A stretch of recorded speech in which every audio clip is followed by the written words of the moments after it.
Hello computing. Now in O-level computing, one of the questions that you often get is you are asked to determine which number is an even or odd number. An example is this: given a list of random numbers, write a program to determine which numbers in the list are even or odd.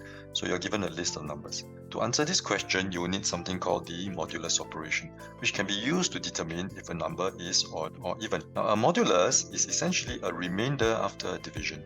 So in Python, this is written as the percentage symbol.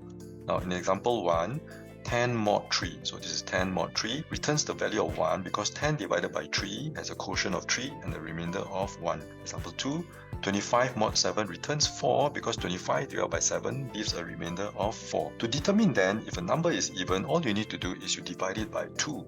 If the number is divisible by 2, which means that the remainder is 0, then the number is even. And if the remainder is not 0, then the number must be odd.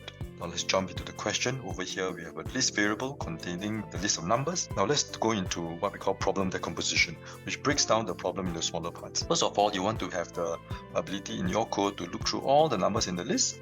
And then as you look through all the numbers in the list, you want to check if each number, if it's odd or even, using the modulus. First of all, let's look through the list. Now to look through a list, you can use a simple for loop I in. Now in this case, we have a list variable that contains the list, so we can look through nums directly. For I in nums, let's take a look at this first. Let's just print the value of I here.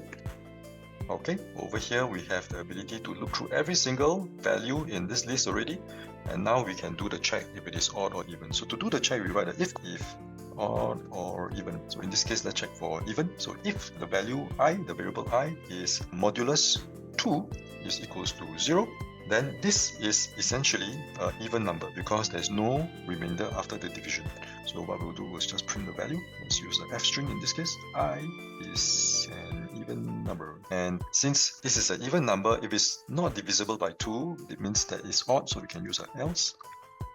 Write this and print it out as an odd number. Comment this off and then let's run it again. And there we go. 3 is an odd number, 9 is an odd number, 10 is an even number, and so on and so forth. And this is how you use the modulus to determine if a number is even or odd.